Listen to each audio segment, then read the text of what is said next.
आप ही से तो मेरी शान है, आप ही से तो मेरी पहचान है, इसीलिए तो मेरे देश का नाम हिंदुस्तान है, इसीलिए तो मेरे देश का नाम हिंदुस्तान है।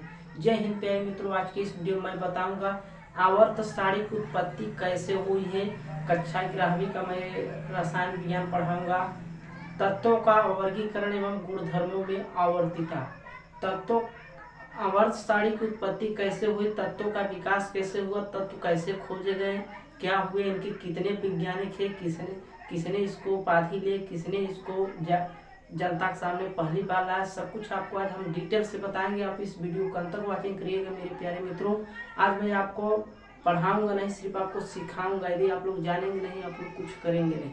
तो आप लोग पहले सुनिए, समझिए, जानिए। जहाँ ज्ञान मिलता है वहाँ टाइम लगता है प्यारे मित्रों। तो आप लोग भागिए गमत, सिर्फ आप वीडियो को अंत तक वॉचिंग करे रहिएगा। तो चलिए जानते हैं क्या है तत्वों का विकास, कहाँ से हुआ, आवर्त सारणी कहाँ से आई, कौन कौन वैज्ञानिक थे, कितनी लड़ाई लड़नी पड़ी भारत को आज़ादी के लिए। ठीक उसी प्रकार से वैज्ञानिकों ने कितनी लड़ाई लड़ के हम लोगों के सामने आवर्त सारणी लाई। तो चलिए प्यारे मित्रों, बिना देर किए वीडियो स्टार्ट ना। तो देखिए मेरे देश के हुआ, मेरे देश के चाहने वाले, पढ़ने वाले, मेरे देश के होनहार छात्र, तत्वों का वर्गीकरण एवं गुणधर्मों में आवर्तिता एक कक्षा 11वीं और 12वीं के लिए भी बहुत इंपॉर्टेंट है, जानना जरूरी है। तो देखिएगा, हमने लिया है 3.1 तत्वों का वर्गीकरण क्यों आवश्यक था। तो जैसा आप सभी लोग जानते हैं, मैं आपको ले चलता हूँ सीधी तत्व कौन पहली बार किन्होंने तत्वों के बारे में कुछ बताया था। तो मैं आपको बता दूं, जर्मन वैज्ञानिक कौन, जर्मन वैज्ञानिक जान डावे राइनर ने 1800 ईस्वी में पहली बार तत्वों का उन्होंने नाम दिया था। हर एक तत्व में तीन चीजें उसमें युग्मित होते हैं, इलेक्ट्रॉन, प्रोटॉन और इलेक्ट्रॉन, प्रोटॉन और बोलिए ना प्यारे मित्रों, नहीं पता। इलेक्ट्रॉन, प्रोटॉन और न्यूट्रॉन ये क्या होते हैं, हर एक तत्व में युग्मित होते हैं। बिना कोई तत्व, इनके बिना कोई पूर्ण रूपेण होवे नहीं करेगा मेरे प्यारे मित्रों।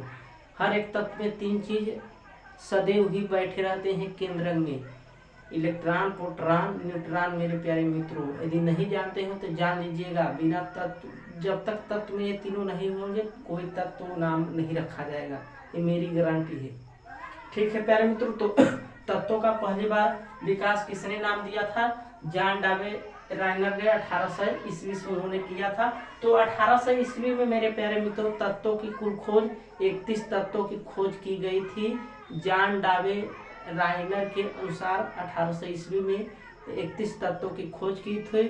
उसके बाद 1865 ईस्वी में कुल 64 तत्वों की खोज की थी। और आज तक कुल किताबी भाषा में से 14 दिया है, लेकिन आज तक तत्वों की खोज अभी भी जारी है। और प्रेजेंट टाइम में आवर्त सारणी में कुल 118 तत्व हैं और रहेंगे, उससे अधिक भी हो सकते हैं लेकिन उससे कम नहीं होंगे मेरे प्यारे मित्रों। यदि नहीं जानते हैं तो जान लीजिएगा। तो आप कुल तत्वों की संख्या इस समय कितने हैं, कलयुग में 118 तत्व कुल संख्या। तो तत्वों का पहली बार नाम कौन दिया था, तत्वों के पहले वैज्ञानिक कौन, भले हो वैज्ञानिक ना है लेकिन तत्वों का नाम उन्होंने ही दिया था, शुरुआत उन्होंने किया था। भले उन्होंने कुछ किया ना हो लेकिन शुरुआत उन्होंने ही किया था। तो कौन थे 1800 ईस्वी में, जर्मन वैज्ञानिक कौन, जान डावे राइनर ने दिया था, खोजा था। तो ठीक है प्यारे मित्रों, जैसा आप लोग जानिए। और अब तक कुल कितने तत्वों की खोज हो चुकी है, 114।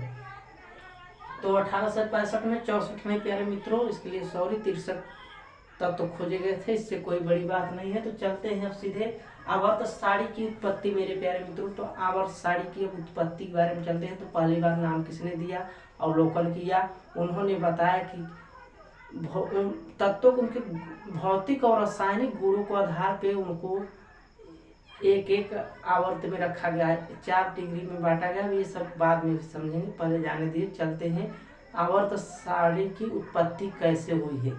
तो ठीक है मेरे प्यारे मित्रों, तो देखिएगा आवर्त सारणी की उत्पत्ति कैसे हुई। तो सर्वप्रथम कौन, सर्वप्रथम जर्मन के वैज्ञानिक, कहाँ के, जर्मन के रसायन विज्ञान के वैज्ञानिक जान डावेराइनर ने 1800 ईस्वी में भौतिक और रासायनिक गुण, क्या भौतिक और रासायनिक गुण के नियम तत्वों का खोज किया। उन्होंने जॉन डाबे राइनर ने 1800 ईस्वी में कुल कितने तत्व खोजे थे? 63। कितने? 63। पहले बार में 1800 ईस्वी में 30 और 1865 में 63 तत्व खोजे थे। उन्होंने तत्वों को भौतिक और गुणधर्मों के अनुसार से अपना मॉडल प्रस्तुत किया। लेकिन उन्होंने तत्व एक नियम दिया था जिसको जानते हैं त्रिग नियम। क्या प्यारे बच्चों, त्रिग नियम आप नहीं जानते लेकिन जान लीजिएगा। जॉन डाबे ने जर्मन के वैज्ञानिक त्रिग नियम का भी एक नियम दिया था। त्रिग नियम क्या है तो देखिएगा, ये नियम कब दिया था जॉन डाबे ने? 1829 ईस्वी में। कब? 1829 ईस्वी में त्रिग नियम का फार्मूला दिया था, यानी सूत्र दिया था। यानी ट्रिग नियम है तो है क्या? ट्रिग नियम किससे कहते हैं तो देखिएगा मेरे प्यारे बच्चों, ट्रिग नियम पहले तत्व के और तीसरे तत्व के जो बीच में तत्व रहता है। मान चलिए यहाँ दो मैं ले लेता हूँ, हाइड्रोजन, हीलियम, लिथियम। देखिएगा हाइड्रोजन हीलियम ये ना लेकर मैं ले लेता हूँ नाइट्रोजन, ऑक्सीजन, नियान। प्यारे मित्रों, ये 3 तत्व मैं ले लिया। पहले तत्व और तीसरे तत्व के जो बीच वाला तत्व रहेगा, पहले और दूसरे तत्व के परमाणु भार का औसत मान तीसरे वाले तत्व के बराबर होगा। ये नियम दिया था ट्रिग नियम। एक बताता है नियम किसने दिया था? जॉन डाबे ने 1829 ईस्वी में। प्यारे मित्रों समझ में आया? आपसे बोल रहे हैं तो 1829 ईस्वी में जॉन डाबे ने ट्रिग नियम का नियम दिया था हमें। और इसके अनुसार 3 तत्वों के बीच का जो होता है, मतलब पहले वाला तत्व 2 तत्वों के परमाणु भार के औसत यानी परमाणु भार के औसत मान के बराबर होगा तीसरा वाला तत्व। मेरे प्यारे बच्चों तो देखिएगा तो कैसे इसका कितना होता है? 7 दूना 14 और इसका नियान 20 होता है। तो इसको हम जोड़ लेंगे, 20 और 10 कितना हो जाएगा? 34। और इसका कितना होता है?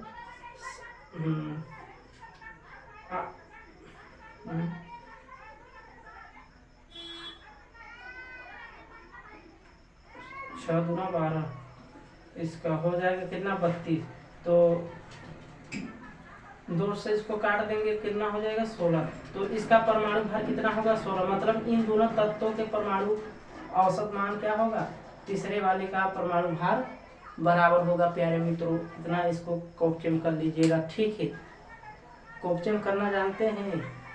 दिल तो पागल है, दिल दीवाना है, तो दिल को पागल बनाइए और पढ़िए मेरे प्यारे मित्रों। जो ना समझ में आए कमेंट करिए सर ये बताइए। तो चलते हैं तो ट्रिग नियम क्या कहता है मेरे प्यारे मित्रों? तो ट्रिग नियम 1829 ईस्वी में कौन थे? जॉन डाबे राइनर ने दिया था। इस नियम के अनुसार हम 2 तत्वों का किसी 3 तत्वों के बीच वाला तत्व का हम औसत मान के बराबर बीच वाला तत्व होगा। परमाणु 2 तत्वों का परमाणु भार का औसत मान तीसरे वाले तत्व से बराबर होगा। ठीक है प्यारे मित्रों, अब चलते हैं अगली कड़ी में। अब इसके बाद कौन वैज्ञानिक आए? जर्मन के बाद कौन वैज्ञानिक आए थे प्यारे मित्रों? देखिएगा फिर आए वैज्ञानिक 1862 ईस्वी में। कौन? 1862 ईस्वी में आए थे AEBD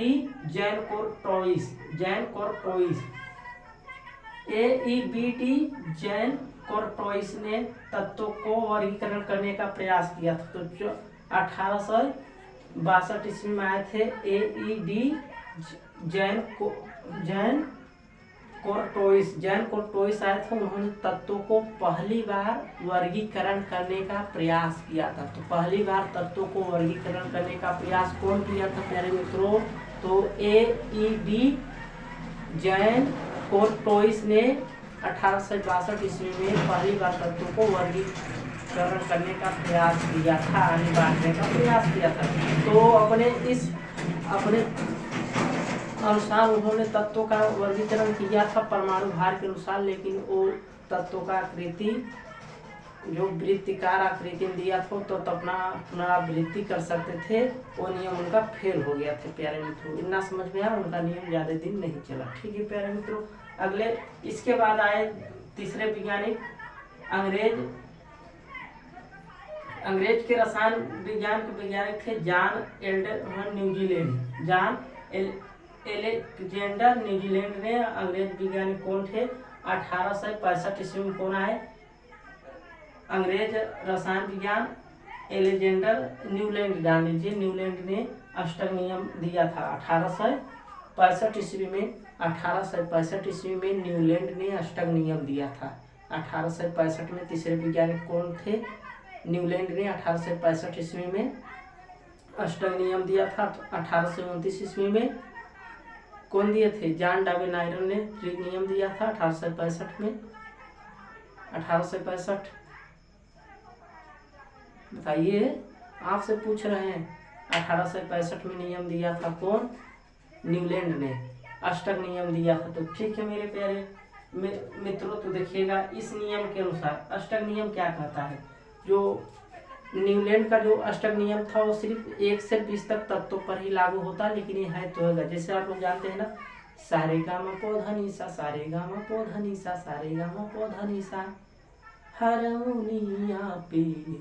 तो प्यारे मित्रों, जैसा जानते हैं कि 1865 ईस्वी में अष्टक नियम दिया था न्यूलैंड ने। अष्टक नियम है तो है क्या? देखिएगा, पहले तत्व से 8वें तत्वानी 8वें नंबर पे ऑक्सीजन है। जो गुण पहले तत्व में होगा वो गुण किसमें होगा? ऑक्सीजन में होगा। जो ऑक्सीजन में गुण होगा और पहले हाइड्रोजन में वही गुण होगा। तो ये नियम किसने दिया था? न्यूलैंड ने 1865 ईस्वी में। तो पहली बार तत्वों का नाम खोजने का प्रयास कौन किए? संकेत कौन दिए? जॉन डार्विन नायरन ने। जॉन डार्विन नायरन ने। ठीक है प्यारे मित्रों, तो अष्टक नियम क्या कहता है? पहले वाले तत्व के 8वें तत्व का गुण क्या होगा? मिलता जुलता रहेगा। जैसे सारे गा मा पा धा नी सा स्वर है, सारे गा मा पा धा नी सा, फिर उल्टा आएगा सारे गा मा पा धा नी सा पा धा नी सा, ऐसे होगा। तो ठीक है प्यारे मित्रों, ऐसे ये था। अब यहाँ से जोड़ेंगे ऑक्सीजन से फिर 8वां स्वामी सल्फर का। सल्फर और ऑक्सीजन का भी गुण एक ही होगा। ये सिर्फ 1 से 20 तक तत्वों पर ही लागू होता है। कितना? 20 तक, 1 से 20 तक तत्व। ये भी ज़्यादा किफायती नहीं है, इससे पूछता उसका नहीं। ठीक है प्यारे मित्रों, तो 1887 ईस्वी में इन्हों इसके अष्टक नियम के कारण 1887 ईस्वी में अष्टक नियम के कारण न्यूलैंड को पुरस्कार दिया गया था, यानी नोबेल पुरस्कार से सम्मानित किया गया था प्यारे मित्रों। ठीक है, चलते हैं, इतना आपको समझ में आ गया था।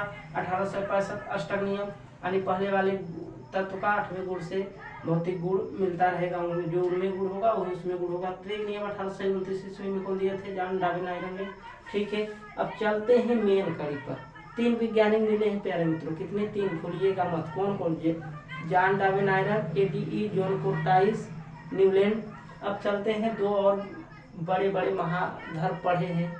ये लोग को अपने आप को बहुत भारी तीरखा मार समझते हैं। चलिए देखते हैं लोग क्या करते हैं गधा। तो देखिए मेरे प्यारे मित्रों, रूसी वैज्ञानिक कौन? Dmitri Mendeleev. कौन? रूस के वैज्ञानिक कौन थे? Dmitry Mendeleev. 1834 से 1907 ईस्वी में उन्होंने क्या किया?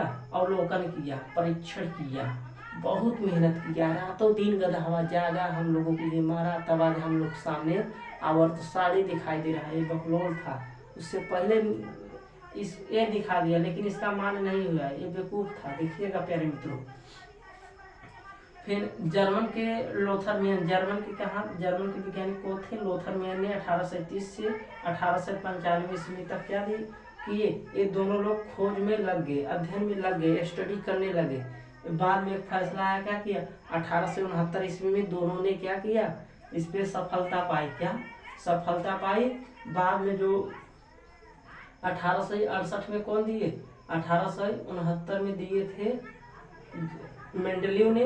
वही 1868 में क्या किए? ये दिए लोथरमेन ने। लेकिन क्या किए? जो इनका था वो क्या था?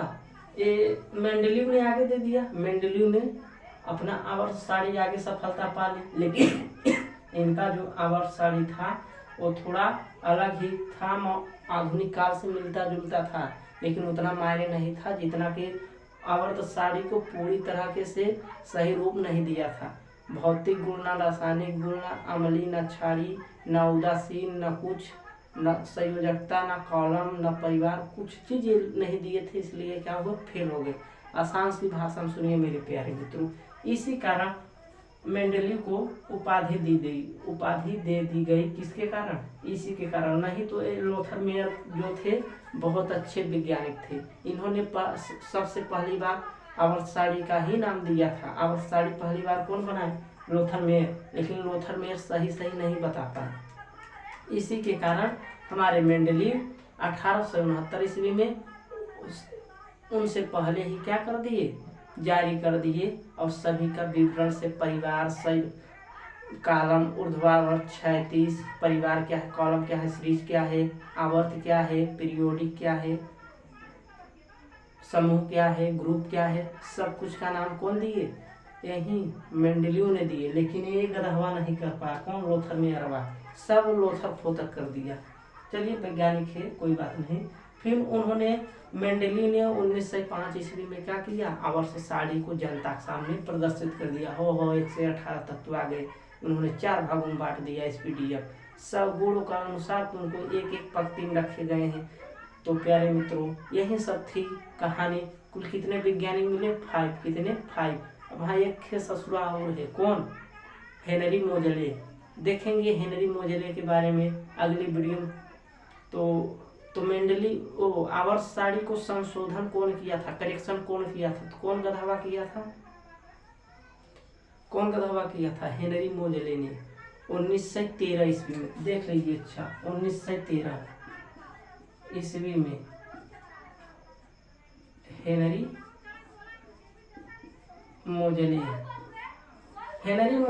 मोजले ने और मेंडलीव के आधुनिक आवर्त सारणी का संशोधन किया था। उन्होंने तत्वों में क्या होता है, परमाणु क्रमांक क्या है, मौजूद रहते हैं, फलन होता है। तत्वों में परमाणु क्रमांक आवर्ती क्या है, फलन है। उन्होंने तत्वों का परमाणु क्रमांक बताया, प्रोटॉन क्या है, न्यूट्रॉन क्या है, उनके गुणों के बारे में संशोधन किया। तो संशोधन कौन किए थे, हेनरी मोजले ने। प्यारे मित्रों, यदि आपको कोई डाउट, कोई समझे, एनी क्वेश्चन, तो it is a clear understand. मेरे प्यारे मित्रों, यदि कोई भी गलती हुई है तो आप कमेंट में आप लोग जरूर से बताइए, ये सब थोड़ा गलती है क्या है, यदि सही है तो कमेंट करिए। प्यारे मित्रों, पहली बार तो मैं गलती बताता नहीं हूँ आपको। आई होप, आशा करते हैं आपको बहुत ही अच्छा समझ में आया होगा। तो मिलेंगे अगली वीडियो में, तब तक के लिए जय हिंद। प्यारे मित्रों, एक लाइक तो बनता है।